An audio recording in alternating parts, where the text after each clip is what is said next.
with Jimmy B. We're living it up, up, up.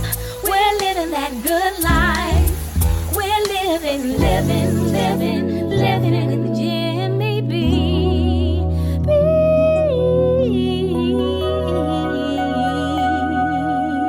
It's been about 3 weeks since I had a Sunday dinner. And welcome to this episode of Living with Jimmy. I am Jimmy B, and if this is your first time joining us, welcome. I am glad to be back. It's been a couple weeks, and I have Southern fried chicken. I have a whole bird here, and it was exciting to make. I've been tweaking this recipe. I want to say I've been frying chicken for about 20 years, and I just find myself tweaking it as I go and making it better, I believe. Everybody has their own favorite way of making chicken. This is my favorite way. Hello, and welcome to this episode of Living with Jimmy B. If you're tuning in for the first time, welcome. We're going to get started with this whole bird. It's a 4.5 pound bird. And the reason we're using a whole bird is because we want a bird that is under 5 pounds. And this is going to allow us to have a more tender, a more succulent fried chicken dinner. The bigger the bird, the tougher the meat. So if you can, avoid getting your pre-packaged chicken, your leg thighs, your leg quarters. Usually they're bigger and they're tougher, so you're not going to get more tender and succulent fried chicken dinner when you use pieces that are already cut for you. So as you can see, I begin with removing the backbone.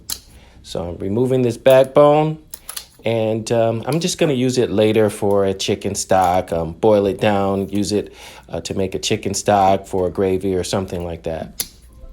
And I like using my kitchen shears for this portion of the butchering. And I'm just going to trim off some of this excess fat. I'm not worried about getting rid of all of it because some of it will render and make the meat juicier.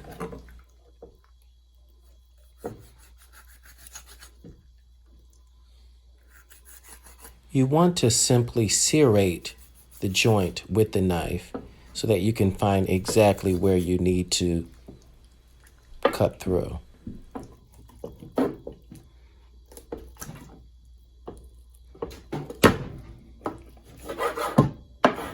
You want to make sure you have a sharp butcher knife when you're doing this.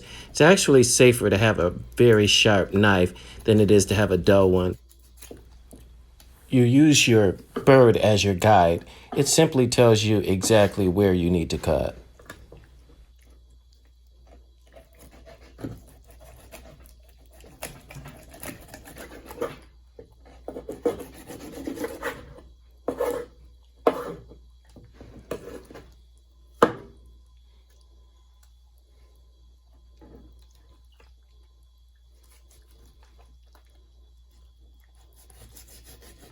If you don't have one already, invest in a knife sharpener. They really come in handy.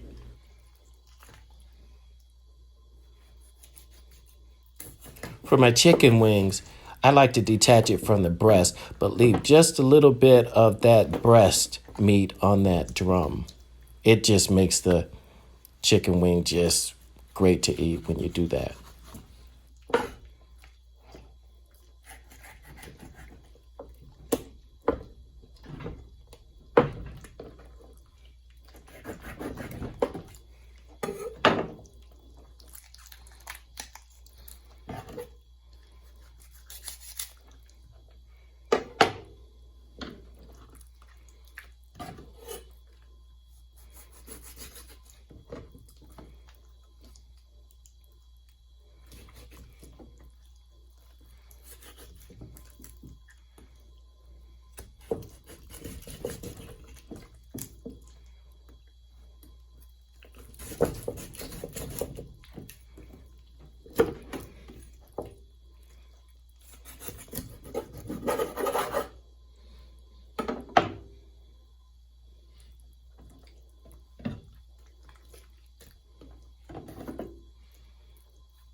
Don't fight with that bird. Let that bird do all the work for you.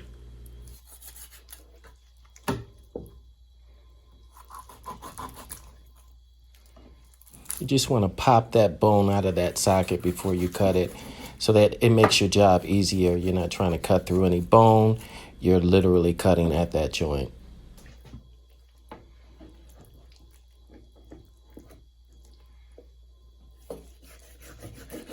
You can save yourself a ton of money buying the whole chicken, because if you bought the chicken in separates, you'd be paying triple the amount per pound for the chicken breasts.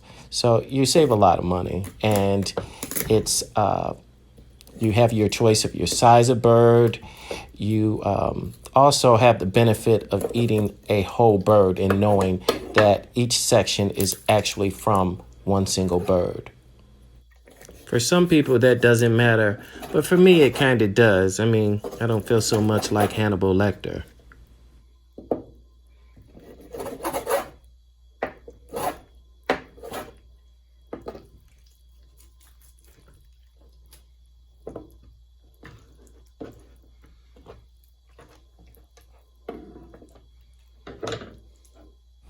So one single bird gives you 8 pieces of chicken. 2 breasts, 2 thighs, 2 drums, 2 chicken wings.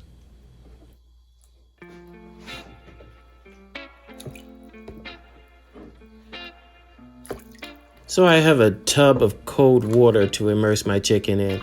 Just enough water to completely immerse the chicken.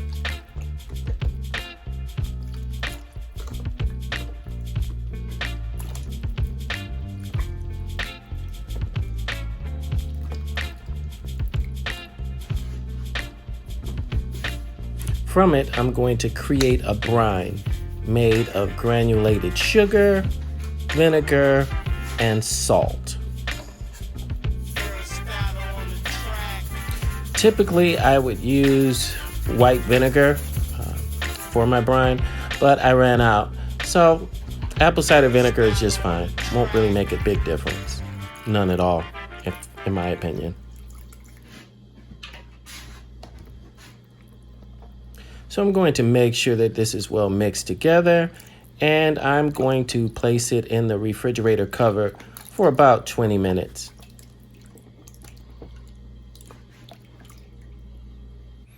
I hear people say, I use this, I use that, this works the best, that works the best. Use what you like to taste. You know your taste buds. Use what you like to taste.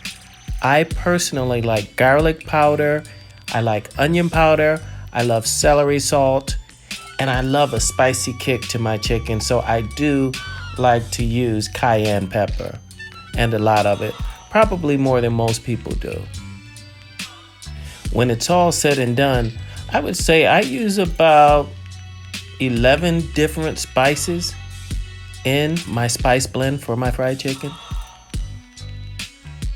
And I'm heavy on my spices, so I use plenty of them, and I pop off the lid of the shaker and I just get my teaspoon and go at it.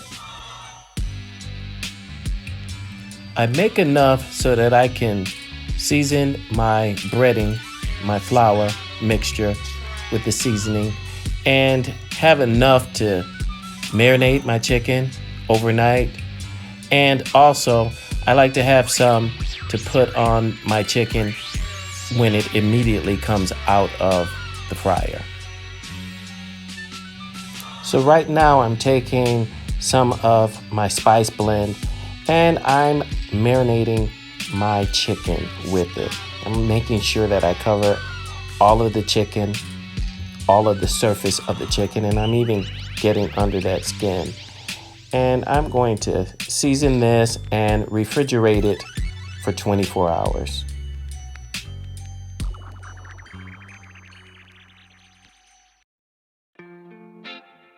So my chicken has marinated at least overnight, up to 24 hours. And I'm just going to dredge my pieces in all-purpose white flour. That's all. And what the flour is going to do is it's going to sop up any excess moisture that is on the surface of that chicken. So I'm going to dredge it, and then I'm going to put it on my cooling rack because I want to make sure that air is able to hit all surfaces of that chicken. So I need it sitting up. If you don't already have a cooling rack, they are a worthy investment, especially when you're frying foods. You definitely want that chicken sitting up out of any potential grease that's going to make it soggy. You also don't want to overcrowd your chicken on the cooling rack because you want to make sure that air is hitting every surface of that chicken possible.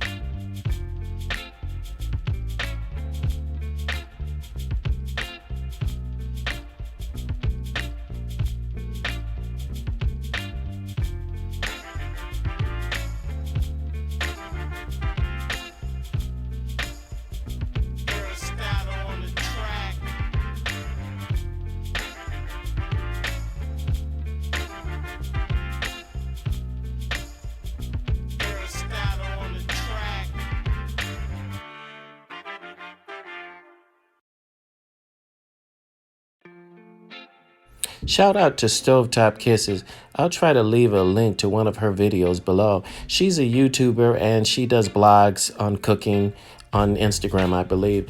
And she put me on to using bread flour to fry my chicken.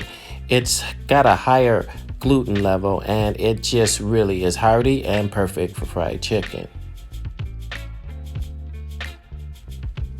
When I give you these recipes, I like to give you them in ratios rather than measurements because then that way you can basically cook more or less.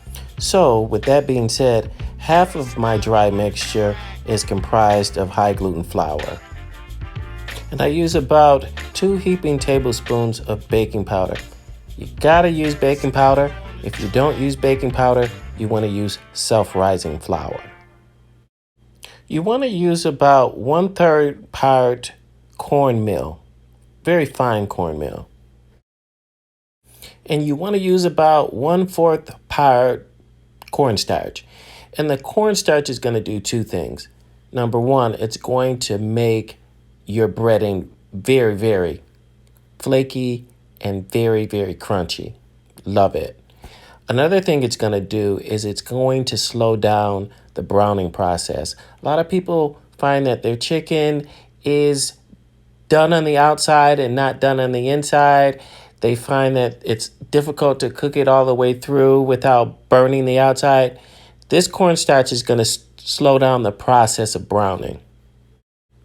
So I've added my spice mixture and I'm just blending it together. And one of the great things about this step is you can actually taste your breading to see if it's got the right amount of spice that you want in it. I usually like to go light at this step because I don't want to put too many spices in my chicken because spices burn. So I go light during this step, and then after I pull my chicken out of the grease, I add more of the spices that I have left over. I use egg whites in my wet batter. I find that it is the best. It's better than using the whole egg because I find that the yolk, it really makes your chicken a little bit more soggy than I prefer. And I seasoned it with some 2 times spicy sauce because I just like a lot of kick it. I like spicy chicken. So as you can see, my chicken has absorbed that flour. And so I'm just going to dredge it in my wet batter. And that flour is going to act as a binder to that dredge. And then I'm just going to put my dry flour mixture onto the chicken. I'm going to give it a nice pat because I want to make sure that it's pressed in there really nice. And I'm going to let it rest again. I gave one of my neighbors this recipe And I told him about all the steps. He said, oh, don't nobody got time for that. But to me, it's a labor of love, and it is something really great about cooking at home. And that chicken is coming, it's hot, and it's just nothing better. You can't get it eating out. I mean, it's fresh, it's hot, it's right out of the grease. You can't beat it.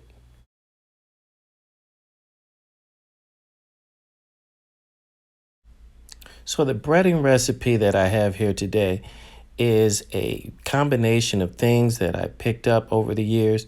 And in my experience, each cook has their own way of doing their breading. This works for me. I like a nice bark on my chicken. I like it crispy on the outside, like a bark, and I like it juicy and tender on the inside. I don't like too much breading though. The ratio to the chicken and the breading has to be perfect. I mean, I like a nice bark. I want it crispy, but I don't want a lot of breading. I started using the cornstarch about 2 years ago.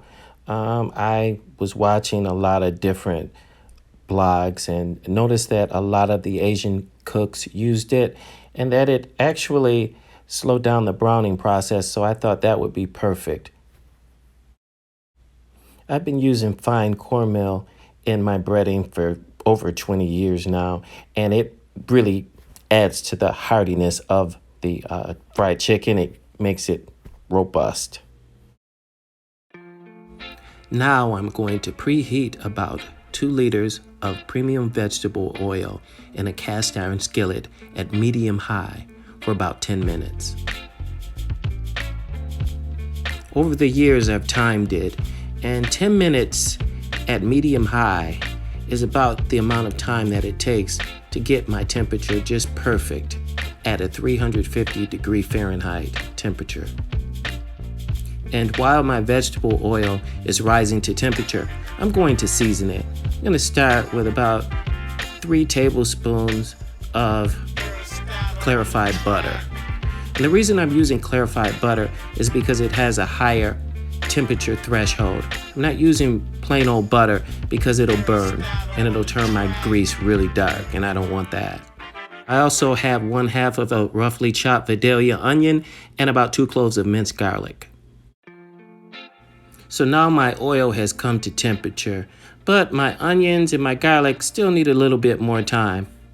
So I'm going to start adding my chicken with them in there. I'm starting with my smaller pieces, the wings. Doesn't matter whether you start with big pieces or small pieces. I typically like to use the same size at one time because they usually cook at around the same speed. You want to give your chicken breathing room, give it some elbow room. So I'm going to do about 4 or 5 pieces at one time. And you notice they're sinking right to the bottom just like a rock. That's because it's not done yet. For the first 2 minutes, you don't want to bother them because you want that crust to set.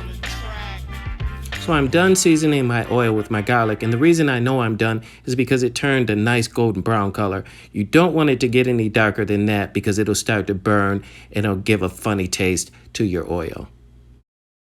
You'll notice the garlic finished browning a lot faster than the onions, and that's typical. When you're frying your chicken and cooking oil that you're using for the first time, it's always a good idea to season it. I've been using clarified butter to season my vegetable oil for about a year now. I like a buttery flavor to my chicken. You'll also notice that my chicken hasn't floated to the top yet. That's because it's not done. But I'm gonna give it just a little bit of a stir just to make sure that it has an even coat on it. This will help you avoid having any dark brown spots on your chicken. It'll prevent it from scorching. And this is also why you want to use like a Dutch oven or any really thick cast iron frying pan, something that's a good conductor of heat. I've achieved the color that I want on my fried chicken, so I'm going to take it out right now, even though it hasn't floated to the top yet, and obviously it's not done. While it's resting on my cooling rack, it's still cooking as it's cooling down. While it's cooling, it will continue to cook for about 2 minutes, and it will continue to cook at a lower temperature, and this will allow me to have really juicy chicken on the inside, and it also will allow me to achieve the exact color that I want. You'll notice while I was removing chicken from the grease, I was also adding chicken, and this allows me to control the temperature because those raw pieces are actually cooling down the temperature of the grease just a tad. So I'm using some of the seasoning that I blended and set aside, and I'm using it on my chicken as I take it out of the grease because it's nice and hot and it's going to adhere really well to my chicken. I like to do it this way because I find that by adding all my seasoning before I put my chicken in the grease, it makes it brown a lot faster and it risks burning it. Spices typically have a low threshold for heat and cook really fast. I find that it helps to go light on your spices before you fry your chicken and then go heavy after you fry it. Ordinarily, you wouldn't add raw chicken and cooked chicken to the same grease at different times. But the reason I can do this is because this chicken is going to be cooked a second time. I'm not going to do a double fry, but for my second cooking method, I'm going to bake it on the cooling rack. I find that baking it rather than doing a second fry helps to reduce the amount of oil. It gets rid of all that residual oil that you may have. I mean, we all love fried chicken, but we don't want puddles of oil. I love my gloves, you guys. I got these off Amazon. You can get them off Amazon. They're fairly inexpensive because you got to get down and dirty. I mean, I touch my food, and I prefer using the gloves because I'm a really handsy cook.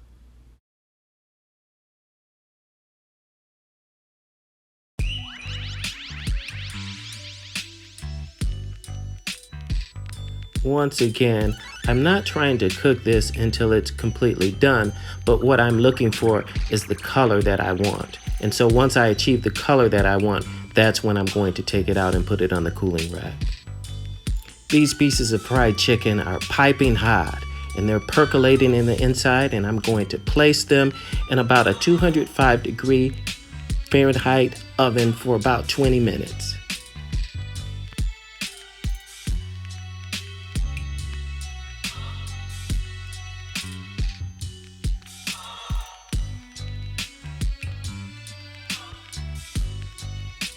Please like, share, and subscribe, and click the notification bell so you'll be notified each time I post another video. Thanks for watching.